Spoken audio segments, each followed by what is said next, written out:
Hello students, welcome back.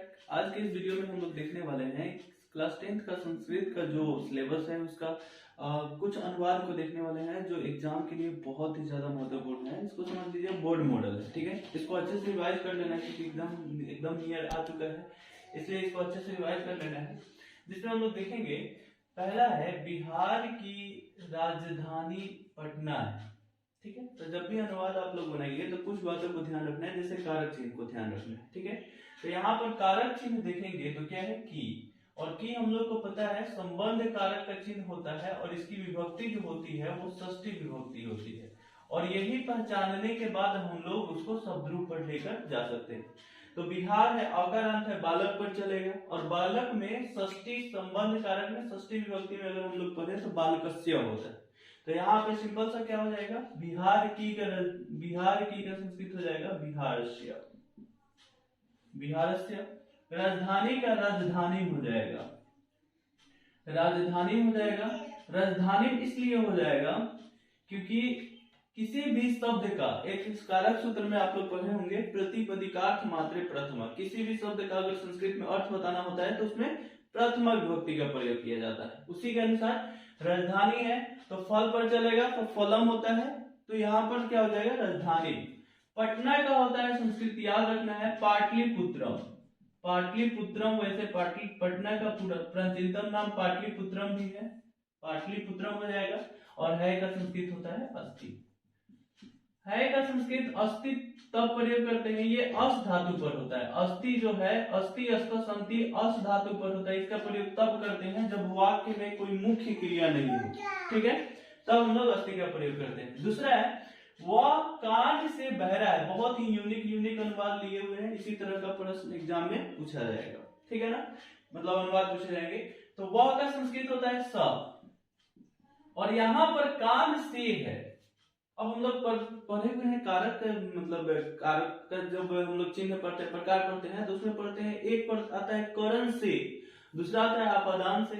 अब यहाँ पे से जो है वो कौन से कारक का है, तो इसमें कंफ्यूजन हो जाता है क्योंकि हम लोग पढ़ते हैं से जो होता है करण के लिए, लगाव के लिए बोध होता है, और अपादान अलगाव के लिए होता है। लेकिन कान से बह रहा है तो यहाँ लगाव हो रहा है या अलगाव हो रहा है, यहाँ पे कंफ्यूजन हो जाता है। तो इसी कंफ्यूजन को दूर करने के लिए हम लोग कारक सूत्र पढ़ते हैं, ठीक है। जो इसमें एक सूत्र आता है एनांग विकार।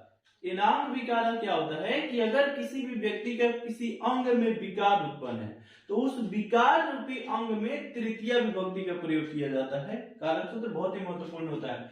तो कान से, कान का संस्कृत होता है कर्ण, और उसका तृतीय विभक्ति हो जाएगा कर्णेना, कर्णेना हो जाएगा, कर्णेना।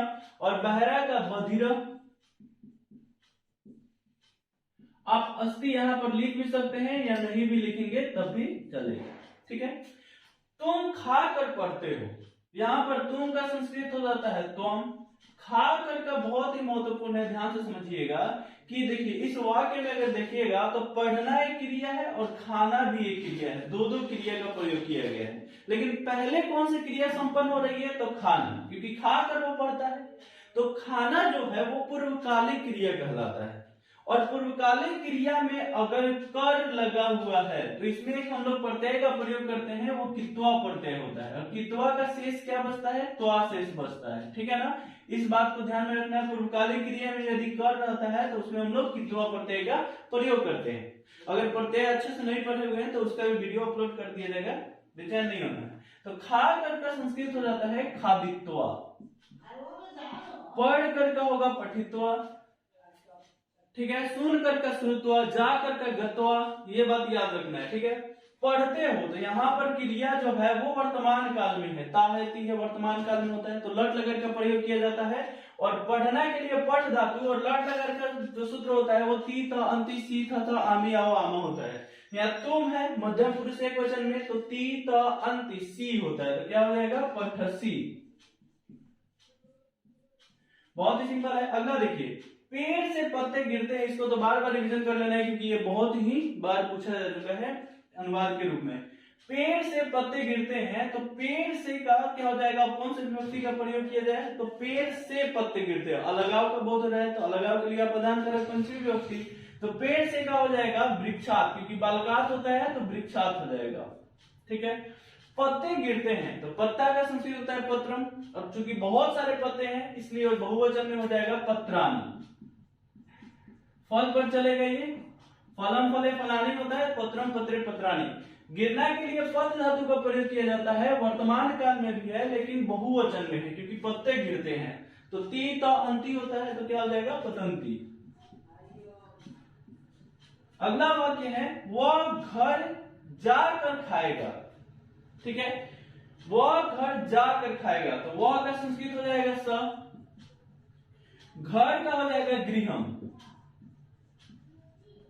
ठीक है, अब जाकर, जाकर का जाने के लिए गम धातु का प्रयोग किया जाता है और उसमें कित्वा प्रत्यय का अगर प्रयोग कर दें तो क्या हो जाता है गत्वा। और खाएगा भविष्यत काल में, भविष्यत काल के लिए लेट लगाकर का प्रयोग करते हैं हम लोग। ठीक है, और वह है तो स्यति होगा, तो क्या हो जाएगा खादिष्यति। अगर आप लोग लकार भी नहीं पढ़े हुए हैं तो उसका भी सूत्र के साथ साथ लकार भी बता दिया जाएगा। ठीक है, अगला है नदी कोस भर टेढ़ी है। ठीक है, तो इसको इसलिए लिया गया है क्योंकि ये भी एक कारक सूत्र पर आता है। जो कारक सूत्र क्या होता है, कारक सूत्र काला ध्वनोर अत्यंत संयोगी द्वितीय। कालवाची और मार्गवाची शब्द में यदि काम की समाप्ति नहीं हो तो उस कालवाची और मार्गवाची शब्दों में द्वितीय विभक्ति का प्रयोग किया जाता है। ये कारक सूत्र जो पढ़ेंगे उसको अच्छे से समझ में आ रहा होगा। नदी कोस भर टेढ़ी है, हो सकता है आगे भी टेढ़ी हो, मतलब काल समाप्त नहीं हुआ है तो द्वितीय विभक्ति का प्रयोग करेंगे। लेकिन अगर पूरा हो गया रहता है तब तृतीय विभक्ति का प्रयोग करते हैं। ठीक है ना, जैसे नदी है तो नदी का नदी हो जाएगा, नदी शब्द रूप में नदी नद्यम नद्या होता है, एक वचन में नदी ही होता है। कोस भर का हो जाएगा क्रोशम और टेढ़ी का हो जाएगा कुटिला। इसको आप कुटिला क्रोशम नदी भी लिख सकते हैं, क्रोशम कुटिला नदी भी लिख सकते हैं, अस्ते भी लिख सकते हैं, नहीं भी लिखेंगे तब भी चलेगा, कोई दिक्कत वाला बात नहीं है। अगला है गंगा हिमालय से निकलती है। एक मिनट,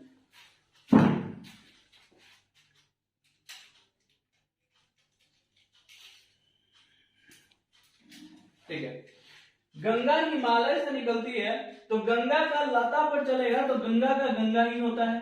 हिमालय से अलगाव का बोध हो रहा है तो ये वहां पे हो जाएगा हिमालय। हिमालय निकलती है क्या होता है निसरती। अगला है वह सांप से डरता है। ठीक है ना, तो यहां पर बताइए, देखिए फिर से आ गया, सांप से डरता है। अब अलगाव हो रहे हैं लगाव हो रहे हैं, ये यहाँ पे कंफ्यूजन, तो जो कंफ्यूजन को दूर करने वाला होता है वही कारक सूत्र होता है। ठीक है, तो सांप से डरता है तो डरने के लिए हम लोग भी धातु का प्रयोग करते हैं और बचाने के लिए त्रा धातु का प्रयोग करते हैं। भी और त्रा धातु के योग में पंचमी विभक्ति लगता है जिससे कोई भी डरता या बचाया जाता है। ठीक है ना, ये पढ़ना है। भितार्था नाम भय हेतु, ये कारक सूत्र है जो पंचमी विभक्ति में होता है। वह का हो जाएगा सांप से का हो जाएगा सर्पात और डरता है क्या हो जाएगा विभेति। अगला है पिता पुत्र के साथ बाजार जाता है। फिर एक और कारक सूत्र आ जाएगा यहाँ पर के साथ। के साथ जो शब्द है इसके लिए हम लोग स का प्रयोग करते हैं और सहार्थे तृतीय एक सूत्र होता है, स के योग में तृतीय विभक्ति का प्रयोग किया जाता है। जिसके साथ रहेगा, जैसे पुत्र के साथ है तो पुत्र में तृतीय विभक्ति रहेगा। ठीक है ना, तो पिता का हो जाएगा पितरी, पिता भी आप लिख सकते हैं, कोई दिक्कत वाला बात नहीं है। पुत्र के साथ तो पुत्र में तृतीय विभक्ति का प्रयोग करेंगे तो हो जाएगा पुत्रेण। अकार अंत है बालक पर चलेगा पुत्रेण। बाजार का हो जाएगा स के साथ का स, बाजार का हो जाएगा हार्टम और जाने के लिए गम धातु होता है लेकिन चलता है वर्तमान काल में लट लगा में गच पर, तो गच और पिता पुत्र के साथ तो पिता जाता है इसलिए हो जाएगा गच्छति। यहां पर कंफ्यूजन होगा, पिता और पुत्र दोनों जाता है तो संस्कृत में तो एक वचन द्विवचन बहुवचन तीनों होते हैं तो द्विवचन में प्रयोग करना चाहिए। लेकिन अगर डीपली आप सोचिएगा पिता पुत्र के साथ तो जाता कौन है, करता कौन है, पिता। समझा ना, तो पिता अगर करता है तो करता एक ही वचन में होगा। इसके साथ तो जाता है लेकिन क्रिया कौन करता है, ध्यान से सुनिएगा, तो पिता करता है इसलिए एक वचन का प्रयोग करेंगे। ठीक है, अगला है बालक दूध के लिए रोता है। ठीक है, तो बालक का संस्कृत बालक ही हो जाएगा। यहाँ पर भी बहुत ही महत्वपूर्ण है, यहाँ पर भी अच्छे से समझने वाली बात आ जाता है। क्या? के लिए कारक का चिन्ह हम लोग पढ़ते हैं किसमें? संप्रदान कारक चतुर्थी विभक्ति, यानी दूध में हम लोग को चतुर्थी विभक्ति लगाना चाहिए था। दूध का संस्कृत दुग्ध होता है, परंतु वो लगेगा नहीं। क्यों? क्योंकि ध्यान से सुनिएगा, किसके लिए होता है? दूध के लिए। अगर किसी कारण से कोई क्रिया होती है, किसी कारण से क्रिया होती है, तो कारण रूपी में तृतीया विभक्ति का प्रयोग किया जाता है। ये एक सूत्र है, कारक सूत्र, हेतु तृतीया, ठीक है ना। अगर किसी हेतु से यानी किसी कारण से कोई क्रिया होती है, तो उस कारण रूपी शब्द में तृतीया विभक्ति का प्रयोग किया जाता है, चाहे कारक का सूत्र कोई भी हो। तो बालक दूध से क्या हो जाएगा? दुग्धेना। दूध के लिए क्या हो जाएगा? दुग्धेना। रोना का क्रद धातु होता है, बालक एक वचन में हो जाएगा और वर्तमान काल में है, इसलिए सूत्र लगाएंगे क्रदति। इस प्रकार से हम लोग का 10 अनुवाद का सेट जो था वो समाप्त हो गया। इसको बहुत ही महत्वपूर्ण है, बार बार एग्जाम में पूछे जाने वाला है। नेक्स्ट सेट जो है बस जस्ट अगले वीडियो में आएगा, इसको तब तक अच्छे से रिवीजन कर लेना है। इसी तरह से हम लोग 40-50 अनुवाद को देखेंगे और उसी में से एग्जाम में आएगा, कहीं अलग से नहीं आने वाला है, ठीक है ना।